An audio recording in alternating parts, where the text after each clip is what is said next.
I'm no more in politics. Don't expect any such memorable speeches.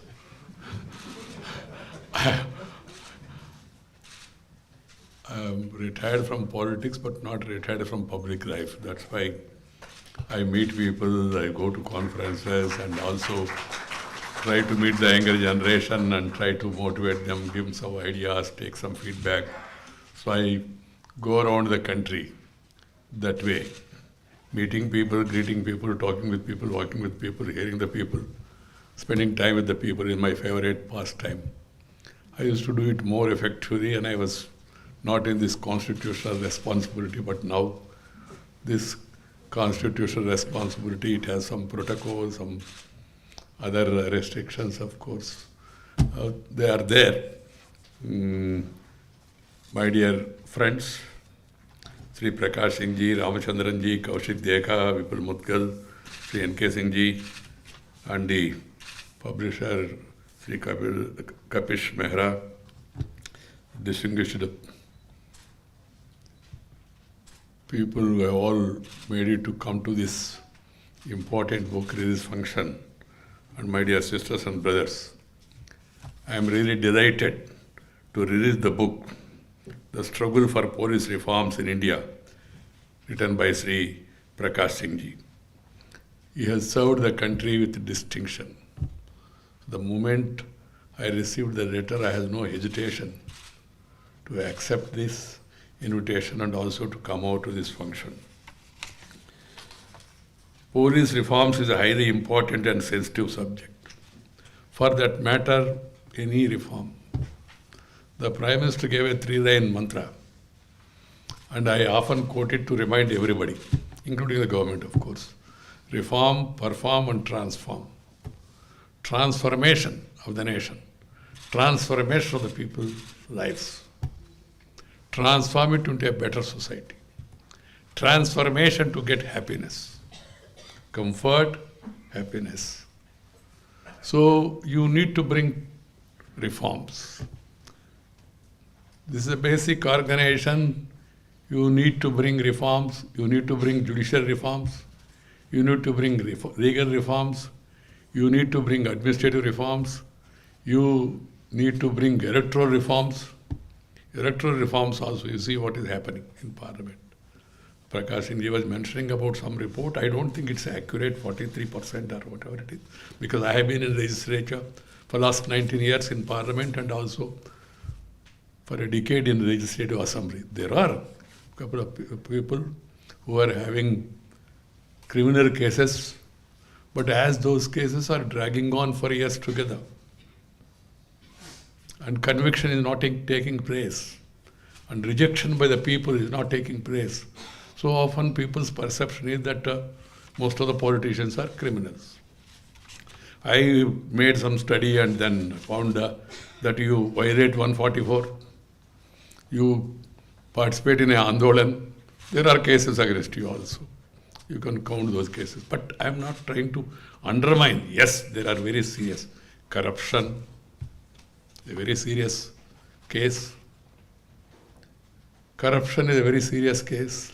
Murder, molestation. Where there is moral turpitude involved, that is more objectionable. And that is more serious. And it has to be taken note by all the concerned. One, reform the system. Second is, what is required is a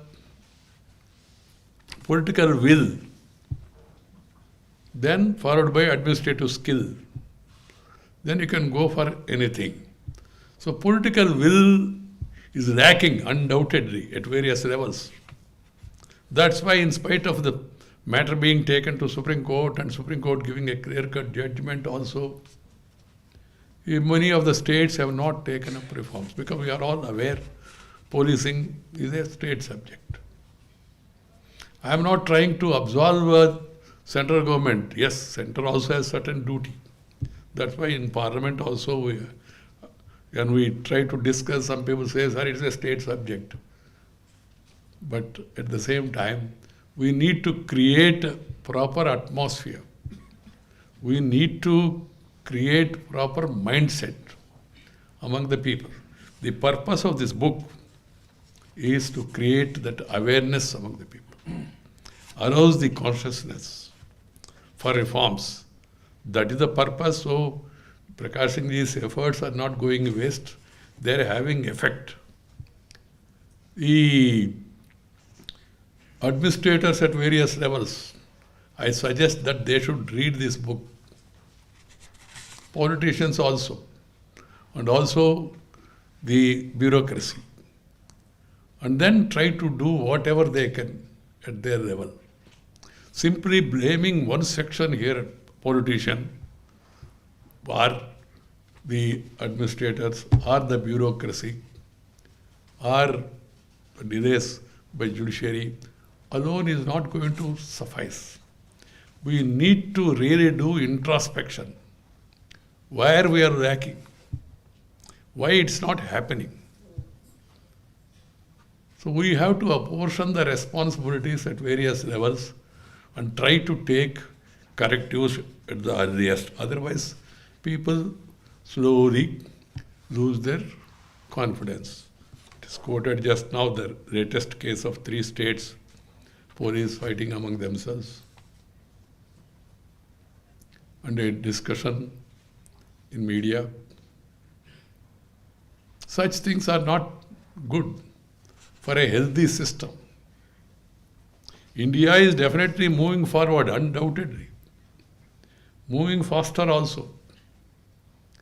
Economic prosperity is coming. But at the same time, we should also work for happiness of the people. Happiness will come only when there is peace. When there is rule of law implemented and everybody follows the rules. Someone asked me, sir, can you answer in one line what is meant by Deshabhakti? I said, in one line. I said, everybody doing their duty is Deshabhakti. I said, if everybody does their duty, including citizens, then the country will definitely prosper. So most prerequisite for progress is the peace. Peace is prerequisite for progress. If you have tension, you cannot pay attention. It's very simple.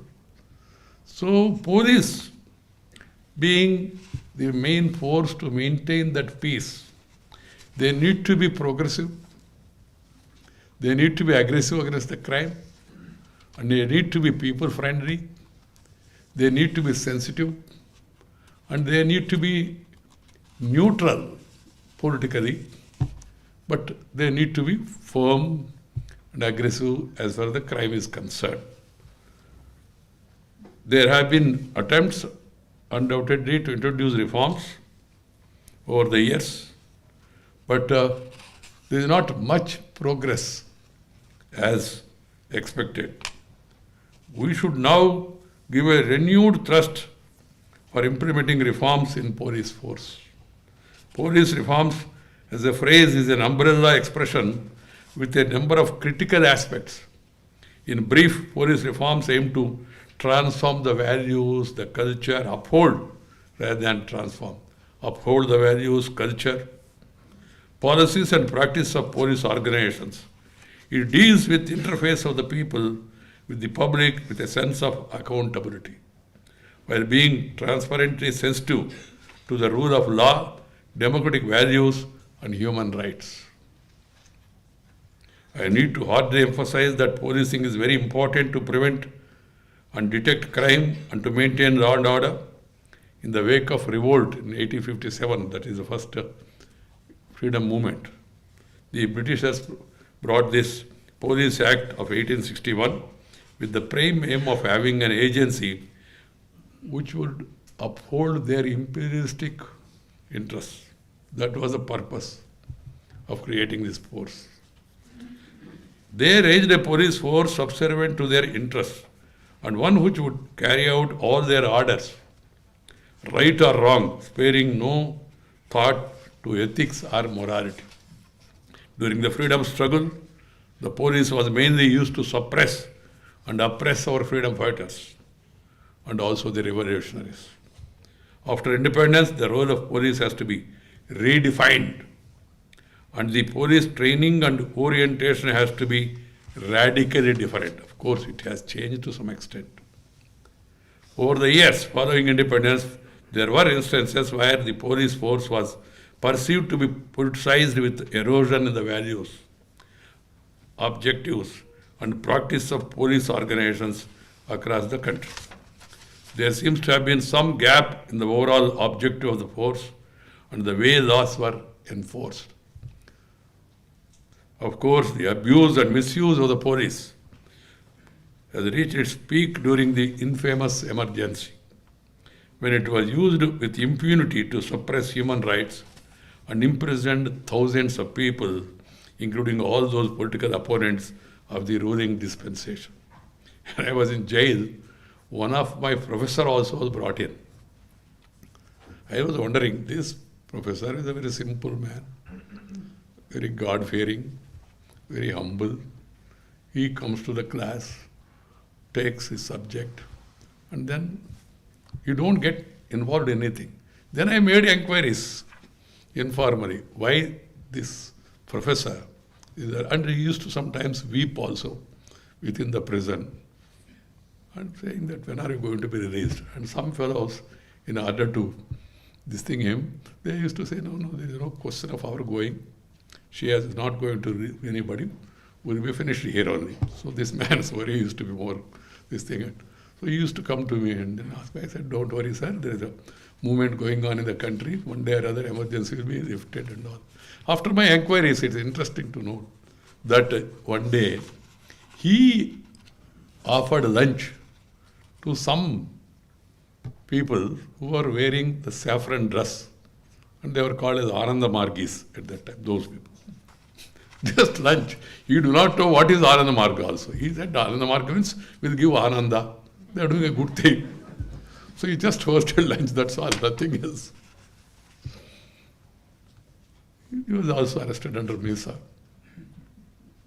They said I invited Prakash Narayan to the university, that's why I was also booked. But of course, that was a turning point in my life.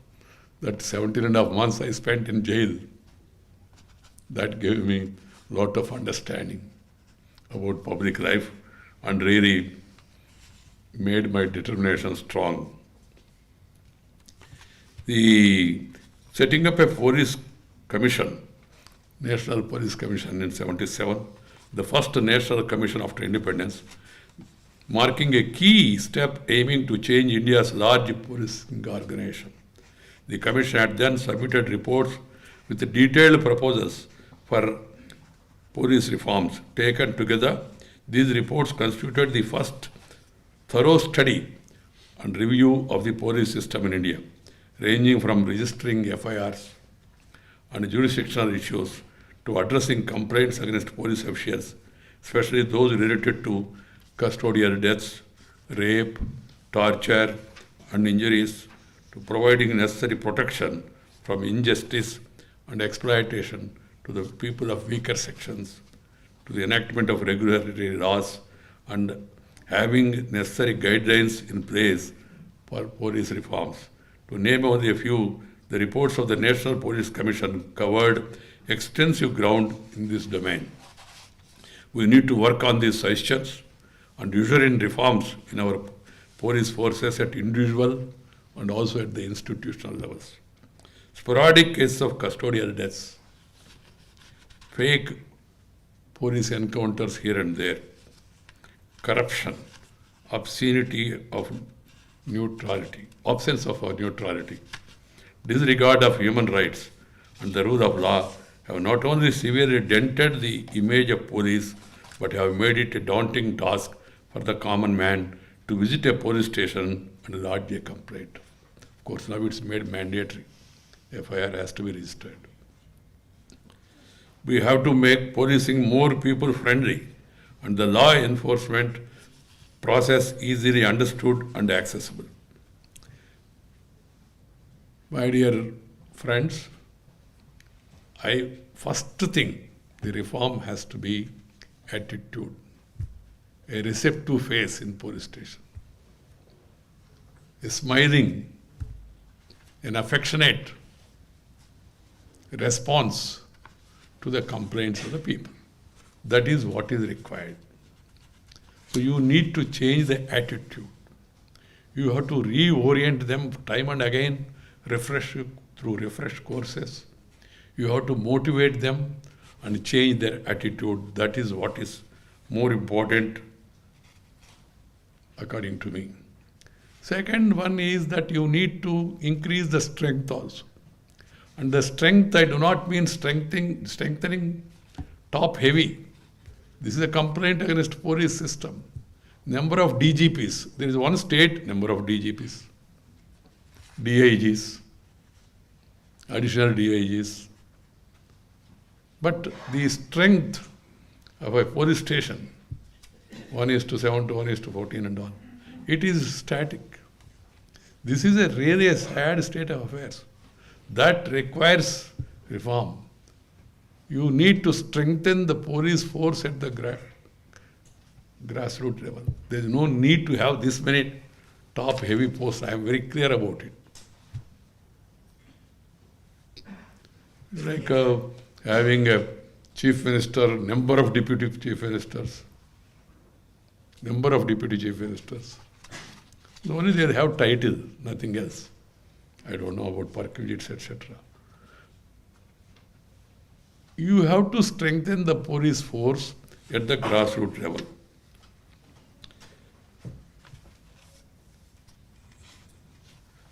The Supreme Court has given number of directions also.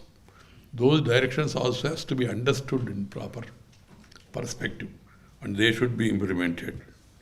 The Government of India has also taken certain initiatives, including a project to decriminalize minor offences and violations under different laws. The government is also processing of enacting Criminal Procedure Identification Bill 2022.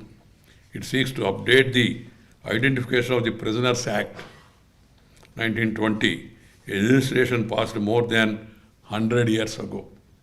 While the existing act covers fingerprints, footprints and photographs, the latest act would also authorize iris and retina scan, handwriting or any other examination referred to in relevant sections of the CRPC of convicts.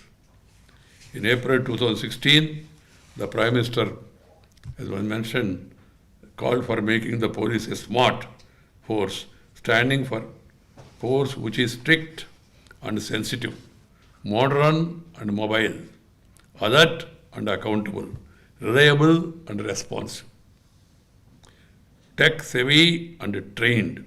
I am happy to note that some of these measures have been initiated in this direction, but we need to do a lot more. This observation of the Prime Minister, every word has a larger sense. That has to be understood in proper sense. We are facing multitude of crimes in new domains such as cyber crimes, economic offences, and online frauds, which require special investigative expertise due to their sophisticated and often transboundary nature.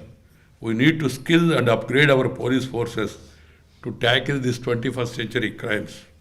It is heartening to note that the government is also giving very high priority to greater use of technology in the day-to-day working of police.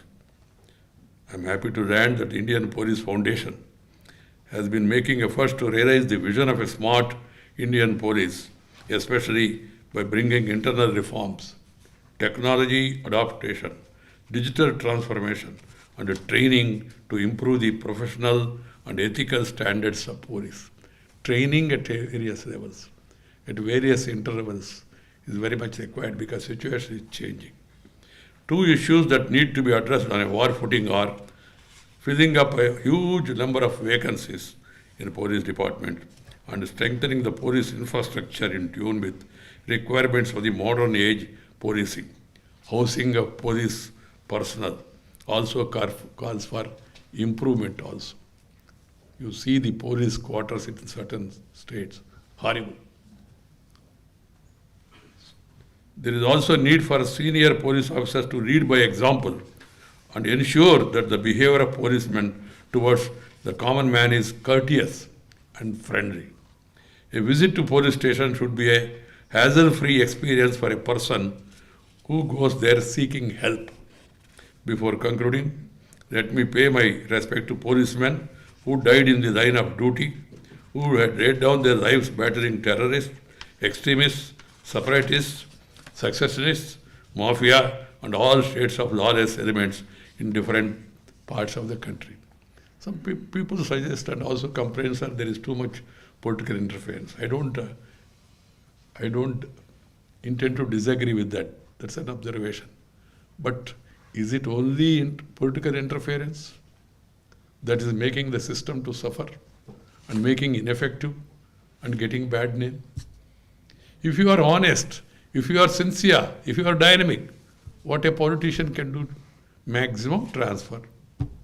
Maximum transfer, nothing else. This also has to be discussed and analyzed and understood by all people. If everybody is honest, then the government also of they don't have any other choice. So first and foremost thing is one officer who is known for toughness and integrity of late started getting so much criticism and flack from the people. Pressure. So then one day he met me. I told him, what is happening? He said, sir, I am also not happy. What is your advice? I told him, what advice I can give you? I am no more in politics.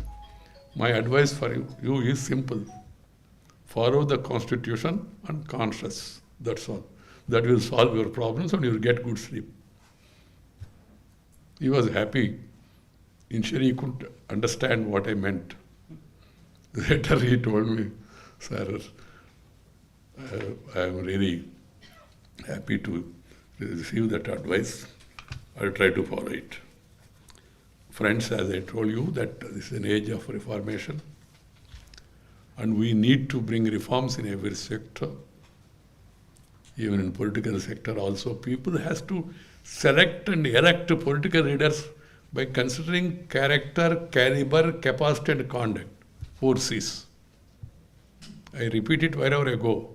But unfortunately what is happening is certain people have replaced these 4 C's by other 4 C's. The other 4 C's are caste, community, cash and criminality. And at times they are getting advantage. So people also has to be really conscious about the need to select and elect good people. You deserve the people you elect, Simply voting for somebody and then lamenting later is not going to help. And also this anti-defection law has become a mockery. I told people who are all responsible, bring changes. It is not effective, it is defective. Defection has become of late affection with perfection. If you defect single, you are disqualified. If you do it in a wholesale scale, then it is allowed as per the law.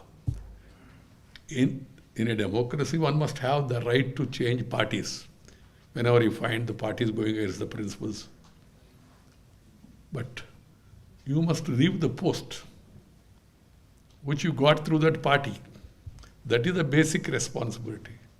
That will not happen by itself unless, in the present day, unless you bring reforms.